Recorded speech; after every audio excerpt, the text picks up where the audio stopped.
Welcome to my channel knowledge group. मैं Rajan sir स्वागत करता हूं अपने यूट्यूब चैनल नॉलेज ग्रुप पर। यदि आप इस चैनल पर नए हैं तो चैनल को सब्सक्राइब करें, लाइक करें, शेयर करें ऐसे ही और वीडियो के लिए। जैसा कि आपको पता है कि हम हर रोज़ कोई एक वीडियो या दो वीडियो आपको लेकर आते हैं।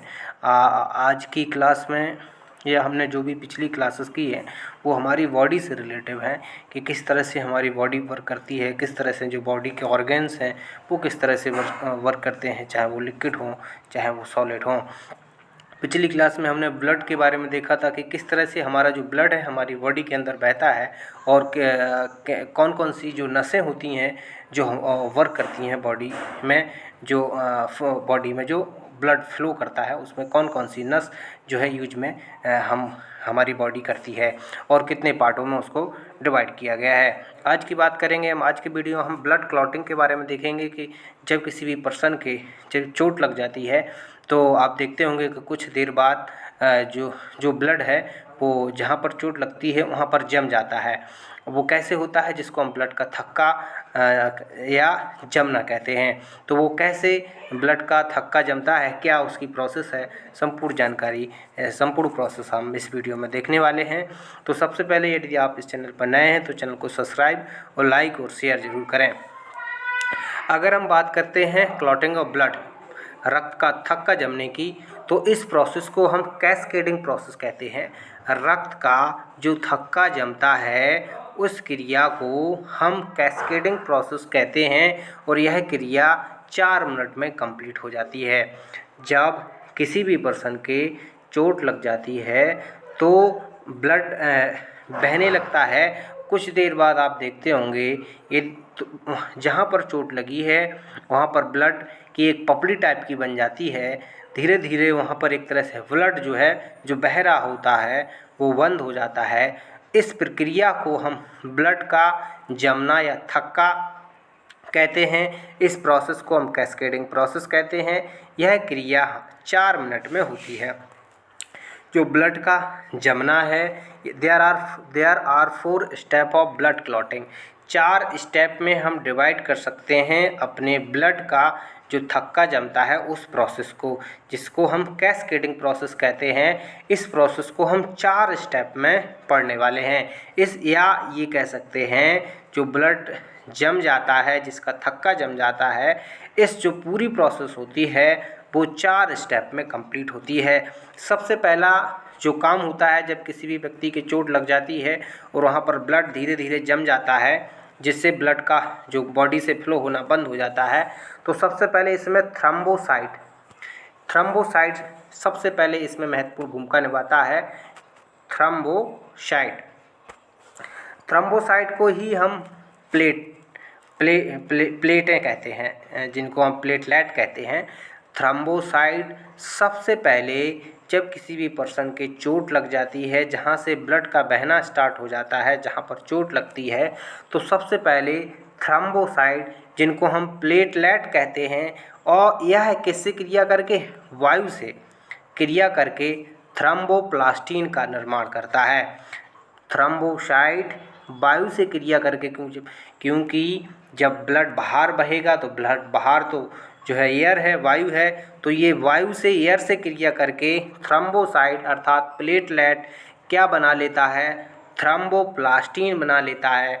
और दूसरी प्रोसेस ये होती है कि थ्रम्बोप्लास्टिन कैल्शियम और प्रोथ्रोम्बिन, थ्रम्बो जो प्लास्टिन होता है वह कैल्शियम और प्रोथ्रोम्बिन से क्रिया करके प्रोथ्रोम्बिन का निर्माण करता है। थ्रम्बोप्लास्टिन कैल्शियम से क्रिया करके और प्रोथ्रोम्बिन से क्रिया करके क्या बना देता है, प्रोथ्रोम्बिन का निर्माण करता है। तो दूसरी जो प्रोसेस होती है ब्लड के जमने की, जो थ्रम्बोप्लास्टिन है वो कैल्शियम और प्रोथ्रोम्बिन से क्रिया करके किसका निर्माण करता है, तो ये निर्माण करता है थ्रम्बोसिन का निर्माण करता है। तो थ्रम्बोप्लास्टिन कैल्शियम और प्रोथ्रोम्बिन से क्रिया करके थ्रम्बिन का निर्माण करता है। ये दूसरी प्रोसेस होती है। तीसरी प्रोसेस होती है थ्रम्बीन फाइब्रिनोजेन से क्रिया करके फाइब्रिन का निर्माण करता है। थ्रम्बीन फाइब्रिनोजेन से क्रिया करके फाइब्रिन का निर्माण करता है और फाइब्रिन एक तरह से जालीनुमा हमारी जो है स्किन के ऊपर जम जाती है और ये रुद्राणु जिनको हम कॉर्पल्स कहते हैं, रुद्राणु जिनमें आरबीसी, डब्ल्यूबीसी और प्लेटलेट होती हैं, इस जाली में फंस जाते हैं और ब्लड का जो प्लाज्मा निकल रहा था वह बॉडी से निकलना बंद हो जाता है। तो सबसे पहले थ्रम्बोसाइट एयर से क्रिया करके थ्रम्बोप्लास्टिन का निर्माण करते हैं। थ्रम्बोप्लास्टिन कैल्शियम और प्रोथ्रोम्बिन से क्रिया करके थ्रम्बिन का निर्माण करते हैं और थ्रम्बिन फाइब्रिनोजेन से क्रिया करके फाइब्रिन का निर्माण करते हैं और फाइब्रिन एक तरह से जालीनुमा संरचना होती है, एक तरह से जाली टाइप का हमारी स्किन पर बन जाता है इस तरह से, और इसी जाली में फंस जाते हैं हमारे कॉर्पल्स जिनको हम रुद्राणु कहते हैं। कॉर्पल्स का मतलब होता है आरबीसी, डब्ल्यूबीसी और प्लेटें, इसी में फंस जाती हैं जिससे हमारा जो ब्लड है वह बहना बंद हो जाता है। कॉर्पल्स एक तरह से थ्रम्बो जो कॉर्पल्स होते हैं थ्रम्बोसाइट होते हैं। कॉर्पल्स जिनको हम थ्रम्बोसाइट कहते हैं ये इम्पोर्टेंट रोल प्ले करते हैं हमारे ब्लड को क्लॉटिंग में। इसके साथ साथ जो प्रोटीन है, फाइब्रिनोजन क्या है, प्रोटीन होता है और प्रोथ्रोम्बिन भी एक प्रोटीन होता है। एलिमेंट की बात करें तो मेटल एलिमेंट या मतलब तत्व या धातु की बात करें तो कैल्शियम इम्पोर्टेंट रोल प्ले करता है हमारे ब्लड को जमने में। इसके साथ विटामिन के भी ब्लड को क्लॉट करने में बहुत ही इम्पोर्टेंट रोल प्ले करता है। तो आपने देखा कि जो थ्रम्बोसाइट होता है एयर से क्रिया करके थ्रम्बोप्लास्टिन का निर्माण करता है और थ्रम्बोप्लास्टिन कैल्शियम और प्रोथ्रोम्बिन से क्रिया करके थ्रम्बिन का निर्माण करता है और थ्रम्बिन फाइब्रिनोजन से क्रिया करके फाइब्रिन का निर्माण करता है और फाइब्रिन एक तरह से जालीनुमा संरचना होती है और जो कि रुद्राणु से, इनको हम कॉर्पल्स कहते हैं, जिनमें आरबीसी, डब्ल्यूबीसी और प्लेटलेट होती हैं, यह हमारे ब्लड को हमारी स्किन पर आ जाती हैं और ब्लड को बहने से रोकती हैं। जो कॉर्पल्स होते हैं इनमें थ्रम्बोसाइट मतलब रुद्राणु होते कौन कौन से पार्ट होते हैं जो ब्लड को क्लॉट करने में रोल प्ले करते हैं, तो कॉर्पल्स जिनको हम रुद्राणु कहते हैं, कॉर्पल्स मतलब थ्रम्बोसाइट क्या है, कॉर्पल्स ही हैं, प्लेटें होती हैं। इसके साथ साथ प्रोटीन फाइब्रिनोजन और प्रोथ्रोम्बिन ये प्रोटीन होता है। इसके बाद एलिमेंट या मेटल की बात करें तो कैल्शियम, विटामिन की बात करें तो विटामिन के जो है इसमें भी इम्पोर्टेंट रोल प्ले करता है ब्लड को क्लॉट करने में जब किसी भी व्यक्ति के चोट लग जाती है। एंटी क्लॉटिंग हमारे ब्लड के अंदर होता है। हमारे ब्लड को जब हमारा ब्लड बॉडी के अंदर है तो अब ये सब बॉडी के अंदर भी होते हैं, जितने भी मैंने पार्टिकल्स आपको बताए हैं, प्रोटीन हो गया, ब्लड कॉर्पल्स हो गए या एलिमेंट हो गए, विटामिन हो गए, ये क्या करते हैं हमारे ब्लड को जमाने में हेल्प करते हैं। अब ब्लड जो है बॉडी के अंदर है तो वहाँ भी क्लॉट हो सकता है, वहाँ भी जम सकता है।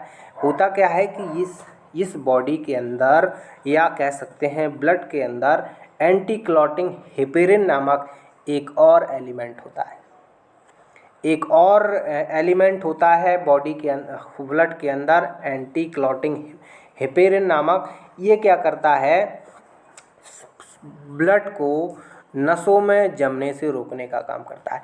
इन सब को रोकने का काम, ये अर्थात ये कह सकते हैं कि इन सब को रोकने का काम कौन करता है, तो हेपेरिन नामक ही एलिमेंट होता है जो ब्लड के अंदर होता है, जो बॉडी के अंदर ब्लड को क्लॉट करने में जो है बॉडी के अंदर ब्लड का क्लॉट ना हो, ब्लड ना जमे, उसमें हेल्प करता है। जब जो ब्लड है वो बॉडी के बाहर अर्थात वायु से क्रिया करता है तो ये जो हेपेरिन नामक जो तत्व होता है इसकी मृत्यु हो जाती है जैसे ही वायु में ब्लड वायु के संपर्क में आता है, और तब जाकर के ये सारे प्रोटीन और एलिमेंट, मेटल, विटामिन के ये सब जो है वायु से क्रिया करके ब्लड को जमा देते हैं। तो आप ये कह सकते हैं कि ब्लड का जो ब्लड होता है वह है बॉडी के अंदर नहीं जमता है। उसका कारण ये है कि जो हेपेरिन नामक पदार्थ होता है ये हमारे ब्लड के अंदर होता है, जो शरीर में ब्लड को जमने से रोकने का काम करता है। लीवर जो होता है फाइब्रिनोजेन, प्रोथ्रोम्बिन और हेपेरिन नामक पदार्थों का निर्माण करने का काम करता है। फाइब्रिनोजेन और प्रोथ्रोम्बिन ये प्रोटीन होते हैं और हेपेरिन नामक यह भी एक तरह से प्रोटीन ही होता है। तो इन सब को जो है क्लॉट करने में जो हेल्प करता है वो विटामिन के हो गया, कैल्शियम हो गया, प्रोटीन हो गया और कॉर्पल्स जो है हमारे ब्लड को जो है थक्का जमाने में हेल्प करते हैं। तो इस तरह से हमारा ब्लड का क्लॉट हो जाता है और हम जो है अधिक ब्लड हमारे बॉडी से निकल ना पाए, इसलिए जो है ब्लड का क्लॉट हो जाता है। वीडियो पसंद आया हो तो लाइक और शेयर जरूर करें, चैनल को सब्सक्राइब करें और ऐसे ही वीडियो के लिए thank you, take care, bye bye.